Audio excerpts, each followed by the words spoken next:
Helicopter বিধ্বস্ত, ইরানের president, পররাষ্ট্রমন্ত্রী সহ সব আরোহী নিহত। ইরানের প্রেসিডেন্ট ইব্রাহিম রাইসি, পররাষ্ট্রমন্ত্রী হোসেইন আমির আবদুল্লাহিয়ান সহ বিধ্বস্ত হেলিকপ্টারের সব আরোহী নিহত হয়েছেন। ইরানের এক জ্যেষ্ঠ কর্মকর্তা সংবাদপত্র সংস্থা রয়টার্সকে তথ্য জানিয়েছেন। নাম প্রকাশে অনিচ্ছুক ইরানের এক জ্যেষ্ঠ কর্মকর্তা বলেন, প্রেসিডেন্ট রাইসি, পররাষ্ট্রমন্ত্রী ও হেলিকপ্টারে থাকা সব যাত্রী দুর্ঘটনায় নিহত হয়েছে। ইরানের পূর্ব আজারবাইজান প্রদেশের জোলপা এলাকার কাছে হেলিকপ্টার দুর্ঘটনা ঘটে। ইরানের আধা সরকারি বার্তা সংস্থা মেহের নিউজ একই তথ্য নিশ্চিত করেছেন। খবরে বলা হয়, ইসলামী প্রজাতন্ত্র ইরানের প্রেসিডেন্ট ইব্রাহিম রাইসি দেশের জনগণের জন্য দায়িত্ব পালন করার দুর্ঘটনার শিকার হন। তিনি শহীদ হয়েছেন। হেলিকপ্টারে থাকা পররাষ্ট্রমন্ত্রী হোসাইন আমির আবদুল্লাহিয়ান সহ অন্য আরোহীদের সবাই শহীদ হয়েছেন। এর আগে ইরানের এক কর্মকর্তা বার্তা সংস্থা রয়টার্সকে বলেন, বিধ্বস্ত হেলিকপ্টারটি পুরোপুরি পুড়ে গেছে। গতকাল রোববার ইরানের পূর্ব আজারবাইজান প্রদেশের জোলপা এলাকার কাছে হেলিকপ্টার দুর্ঘটনা ঘটে।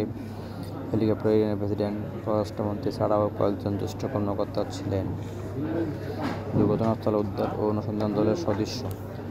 দুর্ঘটনার পর বৈরী আবহাওয়ার কারণে উদ্ধার কাজ ব্যাহত হচ্ছিল। এলাকাটিতে ভারী বৃষ্টি ও ঘন কুয়াশার কারণে বেশি দূরত্বে কিছু দেখা যাচ্ছিল না।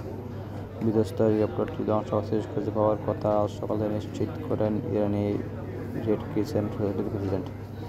পরে ইরানের রাষ্ট্রীয় টেলিভিশনে বলা হয়, এই দুর্ঘটনায় হেলিকপ্টারের কোনো যাত্রী বেঁচে থাকার চিহ্ন নেই।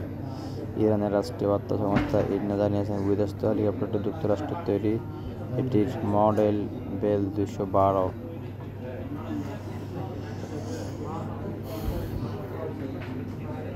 যারা এখনও আমার চ্যানেলটি সাবস্ক্রাইব করেনি তাদের প্রতি অনুরোধ করব আমার চ্যানেলটি সাবস্ক্রাইব করার।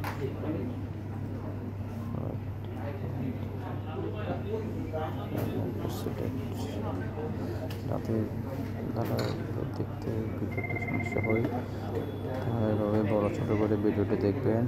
বড় ছোটো করলে ফুল ভিডিওটি দেখতে পারবেন। ভিডিও দেখার অনুরোধ রইল।